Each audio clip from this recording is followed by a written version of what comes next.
প্রতিদিন সকালে গান শুরু করার আগে প্রচলিত আছে কণ্ঠ সাধনা করতে হয়, রেওয়াজ করতে হয়। রেওয়াজ এই শব্দটা একটা প্রচলিত আছে।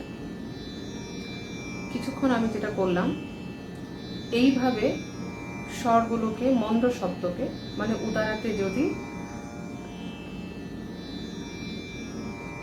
গুরুরা তো বলে যে 1 ঘন্টাখানেক চর্চা করা উচিত। তাহলে একটি স্বরের উপর আমি যতক্ষণ স্টে করব দম নিয়ে নিয়ে, ততই আমার গানের ক্ষেত্রে দমের ধারণ ক্ষমতা অনেক বেশি প্রতিদিন ধীরে ধীরে বৃদ্ধি হতে থাকে এবং বয়সকালেও তখন দম নেওয়ার ক্ষেত্রে কোনো সমস্যা হয় না।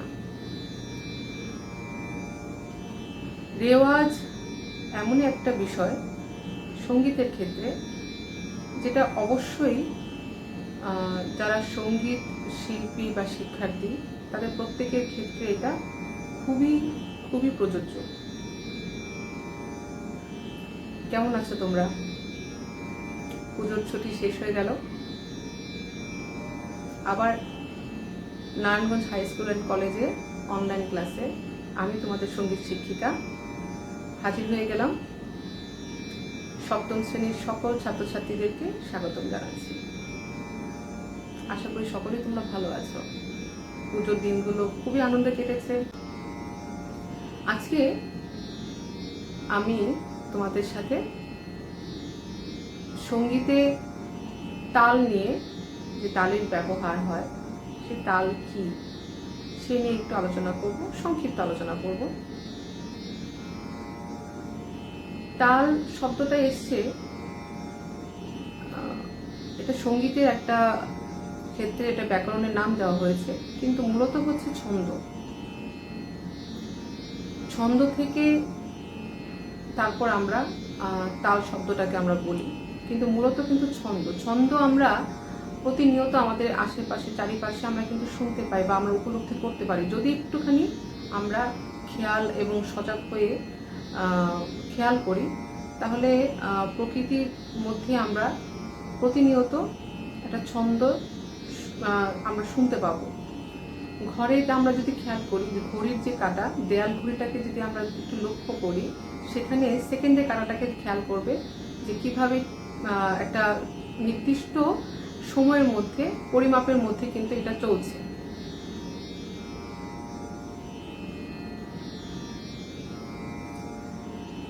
এই যে পরিমাপ, এই পরিমাপটাকে সঙ্গীত পরিবেশনের ক্ষেত্রে এই যে সময়ের পরিমাপের একককে তাল বলা হয়। সঙ্গীত পরিবেশনের ক্ষেত্রে সময়ের পরিমাপের একককে তাল বলা হয়। সময়ের পরিমাপটা কি? এই যে বললাম যে ঘরে আমরা যদি ভালো করে লক্ষ্য করি বা কান পেতে শুনি যে ঘরে যে দেয়াল ঘড়িটা সেকেন্ডে কাঁটাটা টিক টিক করে যে চলছে, সেটা দেখবে সেটার যে চলার ক্ষেত্রে কিন্তু মানে প্রথমবার যখন এগোলো বা তারপরের বার যখন এগোলো, এই দুটো এগোনোর মধ্যে কিন্তু কোনো রকমের কিন্তু 19 আর 20 নেই, মানে কোনো কম কোনো বেশি, একটু জোরে গেলাম বা একটু কমে গেলাম তা কিন্তু নয়। সম্পূর্ণ একই পরিমাপে ঘড়ির সেকেন্ডে কাঁটাটা কিন্তু এগোচ্ছে। এই যে সময়ের পরিমাপ, এটাকে তাল বলা হয়। আর আমাদের দেহের মধ্যেও কিন্তু একটা ছন্দ আছে। দেখবে বাহ্যিক দিক দিয়ে আমরা যদি দেখি, কেউ দেখবে খুব তাড়াতাড়ি হাঁটে, কেউ একটু ধীর গতিতে হাঁটে। বিজ্ঞানের ভাষায় যদি আমরা বিজ্ঞানের সেটা যদি দেখি আমরা দৃষ্টিভঙ্গিতে, দেখবো যে পৃথিবী মহাকাশে গ্রহ নক্ষত্র সেটাও কিন্তু ঘুরছে একটা নির্দিষ্ট সময়সীমার মধ্যে।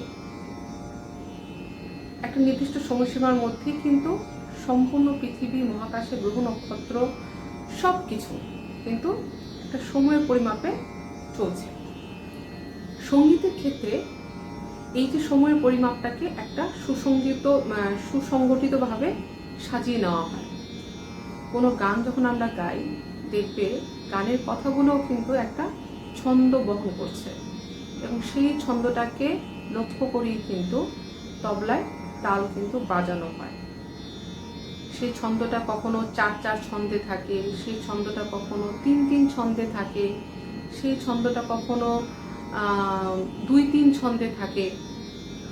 এই যে সাজিয়ে নেওয়া হয় সঙ্গীতের ক্ষেত্রে, সেটাকে আমরা তবলায় বা কোনো একটা বাদ্যযন্ত্রে আমরা সেটাকে কিন্তু লক্ষ্য করে আমরা সেটা সেইভাবে আমরা কিন্তু বাজাই।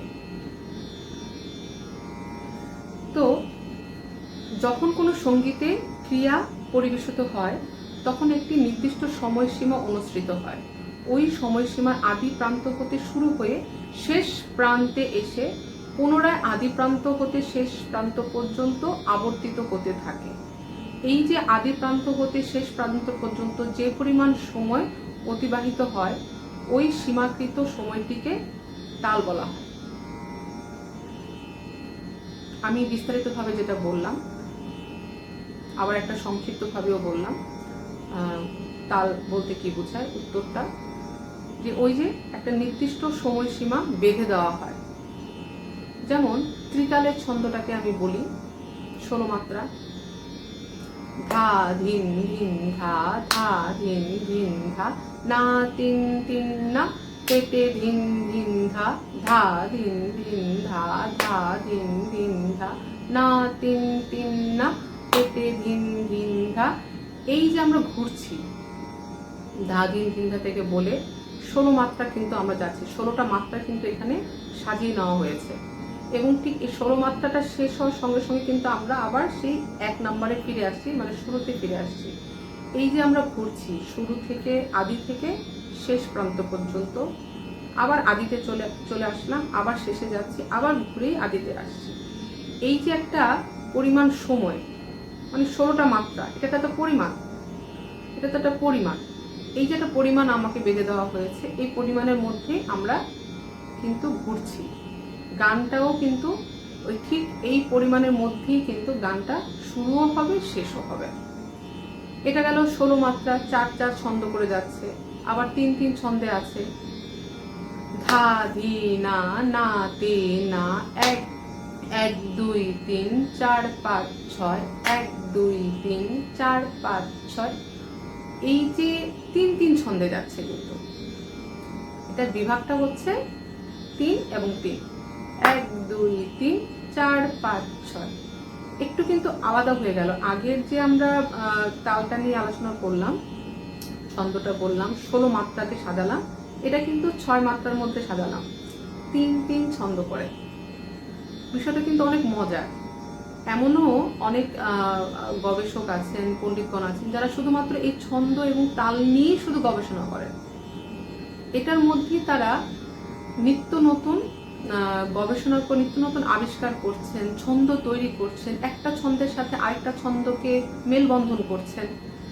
বিষয়টা অনেক খুব মজার। তো এই যে তিন তিন ছন্দে আমরা যাচ্ছি, শুরু হয়ে কিন্তু সে একই আবার শেষ প্রান্ত থেকে আবার আদিতে চলে আসছে। গানটাও কিন্তু এই তিন তিন ছন্দের মধ্যে, মানে এই 6টি মাত্রার মধ্যেই কিন্তু সাজিয়ে নেওয়া হয়। গানের যখন আমরা কবিতা লিখি, মানে কবিতা আকারে যখন গানটাকে লিখি, লেখার সময় সুর রচনার ক্ষেত্রেও কিন্তু ওই ছন্দটাকে কিন্তু মাথায় রাখা হয়। কখনো কখনো দেখা গেছে যে গীতিকাররা আগে হয়তো গানটা লিখে ফেলেছে, তার মনের মধ্যে যখন গানটার কথাগুলো এসছে তখন একরকম একটা ছন্দ তৈরি হয়েছে। ছন্দ আকার ছাড়া কখনোই কবিতা লেখা যায় না, বা গীতিকারও গান লিখতে পারে না। তো তার মতো করে হয়তো একটা ছন্দ তৈরি করেছে। সেই ছন্দটা 3-3 হতে পারে, সেই ছন্দটা 4-4 ছন্দে হতে পারে, সেই ছন্দটা 2-3 ছন্দে হতে পারে। তার মতো করে সে তৈরি করেছে। যখন সুর করা হয়, মানে গান লেখে একজন, তারপর সুর করা হয়। আবার কখনো কখনো দেখা যায় যে সুর তৈরি করা হয়েছে, সেই সুরটাকে লক্ষ্য করে, সুরের ছন্দটাকে লক্ষ্য করে এবং তার আবেগ, অনেক কিছু লক্ষ্য করা হয়। সুরের আবেগটা কি আসছে, ভাবনাটা কি আসছে, মনের মধ্যে ওই সুরটা শুনে কি আবেগ তৈরি হচ্ছে, সেই আবেগটাকে লক্ষ্য করে গানের কথাগুলো সাজানো হয়। সেই সুরটা একটা ছন্দে থাকে, সেই ছন্দটাকেও কিন্তু লক্ষ্য করা হয়। ছন্দ এবং ভাব লক্ষ্য করে লেখাটা তখন তৈরি করা হয়। আবার কখনো কখনো গানের কথাগুলোকে লক্ষ্য করে, তার ভাব এবং তার ছন্দটাকে লক্ষ্য করে সুর তৈরি করা হয়, সুরকার সুর তৈরি করা হয়। তারপরে তো যন্ত্রবাদ্য বা বাদ্যযন্ত্রকে এটার মধ্যে যোগ করা হয়, বাদ্যযন্ত্রের সুর তৈরি করা হয়। তো এইভাবে একটা গান পূর্ণাঙ্গভাবে তৈরি হয়। ছন্দ, মনের ভাব সবকিছু মিলিয়ে আমরা এই যে গান শুনি, এই গানগুলো এইভাবে তৈরি করা হয়। একটা গান তৈরি করা আসলে খুব সহজ কথা নয়। আমরা মনে করি কত সহজ, যখন শুনি তখন মনে হয় যে আমরা শ্রোতা হিসেবে যখন শুনি কত কিছু আমরা বিচার করি, এমন না তেমন, তেমন না এমন, কিন্তু বিষয়টা কিন্তু অনেকটাই কঠিন, অতটা সহজ হয়ে যায় না। অনেক ভাবতে হয়। অনেক সময় দেখা যায় যে গীতিকার বা সুরকার রাত দিন পরিশ্রম করছে, কিন্তু মনের মতো হয়ে উঠছে না। এমন অনেক গানও তৈরি হচ্ছে, শ্রোতাদের মনকে আকর্ষিত করছে না। সুর, ছন্দ, মনের ভাব, এই তিনটে যখন সম্মিলিত না হয়, তখন কোনো গানই কোনো শ্রোতাকে আকর্ষিত করতে পারে না। মনের সে আনন্দ, উচ্ছ্বাস বা শান্তি বা যে কোনো ভাব তৈরি করে উঠতে পারে না। তো আমরা কথা বলছিলাম তাল নিয়ে। সময়ের পরিমাপককে তাল বলা হয়, মানে সঙ্গীত ক্রিয়া পরিবেশনের সময় পরিমাপককে তাল বলা হয়। এবং একটি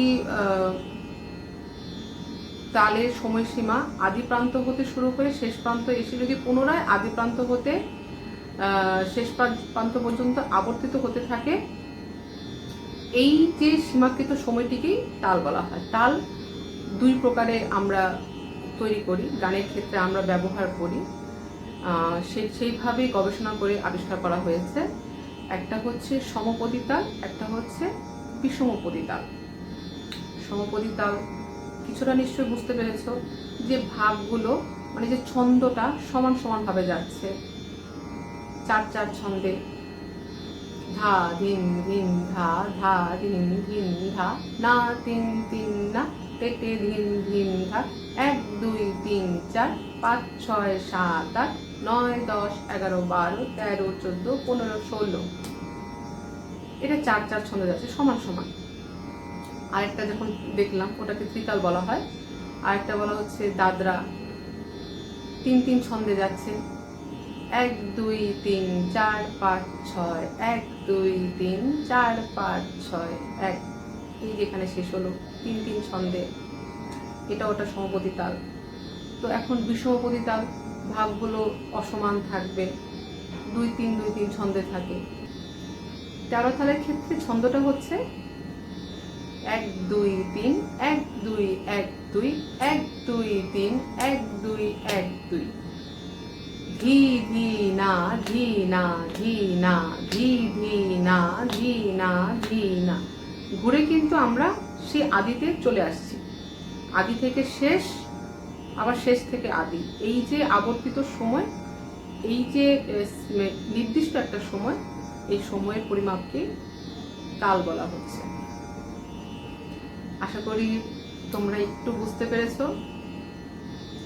গান যখনই শুনবে, শুধু গানের সুর আর কথাগুলোকে শুনবে না, আনুষঙ্গিক বিষয়টাও শুনবে। ছন্দটা কি বাজছে সেটাকে বুঝে বোঝার চেষ্টা করবে, এটা কোন ছন্দে বাজছে, সমপদী না বিষমপদী ছন্দে বাজছে, এটা কোন তালের গান, অবশ্যই সেটা খেয়াল করবে। আমরা সাধারণত কিন্তু শিক্ষার্থীরা এই বিষয়গুলো খেয়ালই করি না। ধুম করে আমরা শুধু গানটা শিখে ফেলি, কণ্ঠস্থ করে ফেলি, সুর মুখস্থ করে ফেলি। সুরটাও ভালো করে আমরা খেয়াল করি না, কিন্তু এগুলো খেয়াল করা উচিত। একটা গান যখন তৈরি করা হয়, সে গানটা যখন আমরা শুনি, সে গানটার পেছনে অনেক শ্রম দেওয়া হয়, অনেক বাদ্যযন্ত্র বাজানো হচ্ছে, মিউজিকটা কি বাজছে সেটাও আমাদের লক্ষ্য করা উচিত। সব কিছু খুঁটিনাটি আমাদের লক্ষ্য করা উচিত। কেন? শেখার জন্য, অভিজ্ঞতার জন্য। আজকে তাহলে এখানে আমি শেষ করছি। পুজোর ছুটি মাত্র রেস্টটা গেল। এত বেশি যদি তোমাদের সাথে এখন আমি পড়া নিয়ে আলোচনা করি, গান নিয়ে আলোচনা করি, নিশ্চয়ই খুব বিরক্ত হয়ে যাবে। আর তোমাদেরকে বিরক্ত করব না। অবশ্যই রেওয়াজ করতে ভুলবে না। গান শেখার ক্ষেত্রে আমি যে যে বিষয়গুলো লক্ষ্য রাখতে বলি, সেগুলো অবশ্যই খেয়াল করবে। সবাই ভালো থাকবে, আবার দেখা হবে।